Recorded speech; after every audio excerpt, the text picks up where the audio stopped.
All right, get ready because today we're going deep on something you might not expect. Oh, Yeah, we're cracking open the book of Leviticus. okay. It's known for, well, man, all those rules and rituals. Right, right. But we're not getting into all that. Okay. We're looking for, I guess you could say, some pretty powerful advice. Hmm. Right? Interesting. Yeah, advice for, well, modern entrepreneurs. Now that's a twist. Ancient rituals and building a business, how do those connect? That's what we're going to find out. I'm intrigued. Let's dive in. So Leviticus, ancient Israel, a whole society built around these sacrifices. Right. What was the point of all that? And how does any of it relate to business today? Well, on the surface, these sacrifices were all about showing religious devotion, I see. but there's a deeper layer here. Wow. It's about aligning yourself with a larger purpose, recognizing something bigger than yourself, Hmm. and about contributing to the well-being of the community. And, when you step back, those ideas, they really resonate with the journey of an entrepreneur. Starting to see it, yeah. Yeah, So let's break it down. Yeah. We'll start with burnt the offerings. Leviticus one. Right, exactly. Yeah. What did they mean? And what can a modern entrepreneur, take away from that? Well, the burnt offering, think of it this way. It was about complete and total surrender. Wow. You bring your absolute best, the best of everything you have, and it's completely consumed by fire. Powerful imagery. It is. It symbolizes giving everything without holding back, no reservations. Mhm. And, in the entrepreneurial world, that kind of commitment, Yeah. it can be the key to achieving something truly remarkable. You're saying that entrepreneurs, they need to go all in, put their heart and soul into it? Absolutely. It's about more than just money. Right. It's about being willing to make sacrifices, push yourself to the limit, dedicate yourself completely to that vision. So think of those entrepreneurs we all look up to, the ones who built those amazing companies. Right. The ones who disrupted industries, changed the world. Yeah, exactly. They often share that same quality, that dedication they're willing to burn for what they believe in. So, for a listener who's out there building something, what advice would you give them? How do they tap into that burnt offering energy? It starts by asking yourself the hard questions. Like what? Like, where are you holding back? Yeah. What are you afraid to give your all to? What would it look like to truly commit, even when it's hard, even when it demands sacrifice? It's about pushing yourself further, getting outside that comfort zone. Right, and recognizing that you rarely achieve success with half-hearted effort. Yeah. It often demands that level of surrender, of giving it everything you've got. Okay, so we've talked about the intensity of the burnt offering, Right. but what about the grain offerings? Leviticus 2. Yeah, they seem a bit more, well, down to earth. They are. So what was their purpose and what lessons do they hold for entrepreneurs? While the burnt offerings were about those big displays of devotion, the grain offerings, Yeah.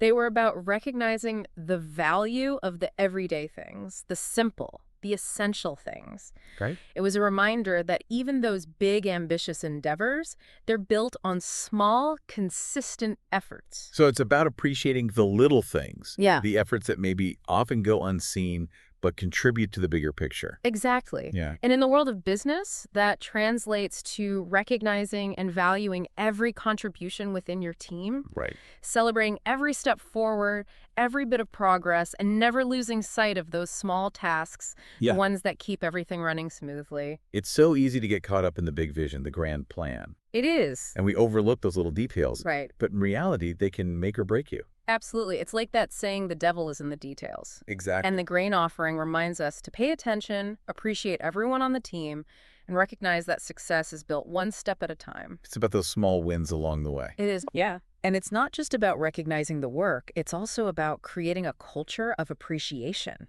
Yeah. Where those small wins are celebrated and everybody feels valued. Absolutely. When team members feel seen, appreciated, they're more likely to be engaged, motivated, committed to the venture. Exactly. It's about fostering that sense of ownership. Right. Which brings us to another really interesting offering. The fellowship offerings, described in Leviticus 3. Okay, so we've got the burnt offerings, total commitment, Right. grain offerings, highlighting those small contributions. Yeah. What can we learn from these fellowship offerings? What do shared meals have to do with building a business? Well, building a business, it can be incredibly demanding, isolating even. Lonely. It can. You get so caught up in the hustle, the competition, the pressure. Yeah. But these fellowship offerings, They remind us that we're not meant to do it alone. It's about the team, the community, It is. knowing that success is a collective effort. Exactly. It's about creating a culture where people feel connected, supported, inspired by that shared vision. Think about the best teams you've been a part of. What made them special? It was the camaraderie, the sense of belonging, Yeah. knowing you could count on your teammates. Right. It wasn't just work, it was celebrating together, supporting each other through those tough times, and, genuinely enjoying being around each other. Exactly. And those are the qualities that the fellowship offerings really embodied. Strengthening those social bonds, creating a space for shared experiences, reminding people that they were a part of something bigger. So for our listener, maybe they're feeling the weight of everything on their shoulders. Yeah. What's the key takeaway here? What can they learn from these fellowship offerings? It's a reminder to invest in those relationships, Okay. create those opportunities for connection, collaboration, and never underestimate the power of a strong, supportive team. Because in the end, entrepreneurship is a human endeavor. It is. It's those relationships that make it meaningful. They really do. Okay, so burnt offerings, grain offerings, fellowship offerings, Right. all these seem to focus on the positive side of building a business. Yeah. Commitment, appreciation, collaboration. Yeah. But what about when things go wrong? Those inevitable mistakes, setbacks. Is there anything in Leviticus that speaks to that? That's a great question. And that's where things get really interesting. Because Leviticus, it doesn't shy away from the fact that we're all human, that we make mistakes. Yeah. In fact, it dedicates a significant portion to what are known as sin offerings and guilt offerings. Chapters 4 and 5. That's right. Okay, so let's talk about those. What was their purpose, and what can they teach us about dealing with failure in business?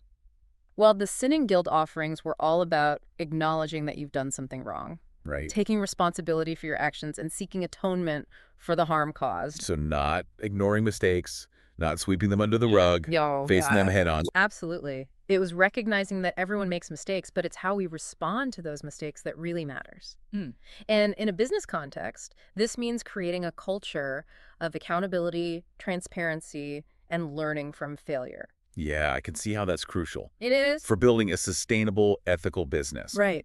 But how do we do that? In a world that glorifies perfection and punishes mistakes, how can entrepreneurs cultivate this sin offering mindset?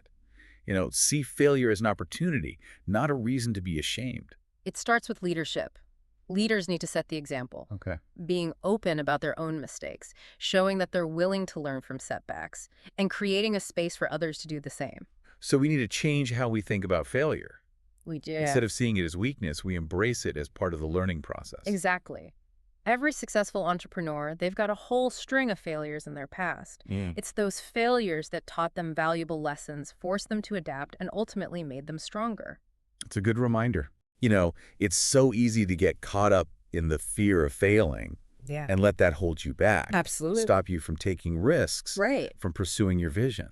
That's right. And the sin and guilt offerings, they remind us it's not about avoiding mistakes altogether. Right. It's about how we handle them when they happen. Yeah. Taking responsibility, learning from the experience, and using those lessons to move forward. With greater wisdom, Yeah. resilience. Exactly. Okay, we've covered a lot here. Total commitment, valuing those small contributions, building strong teams, and embracing failure as a learning opportunity. Right. Anything else from Leviticus that our listeners should know? There's one more aspect that I think is really relevant in today's fast-paced world. Okay, what's that? The emphasis on precision and standards. Throughout Leviticus, there's this meticulous attention to detail in how the rituals should be carried out. So it wasn't just about the intention behind the offerings. No. It was also about how they were done. Exactly. And in the business world, this translates to the importance of operational excellence, Right. quality control, having systems in place to ensure that everything is done to the highest standard. It makes me think about the importance of clear processes, high expectations, and paying attention to the details. Yes.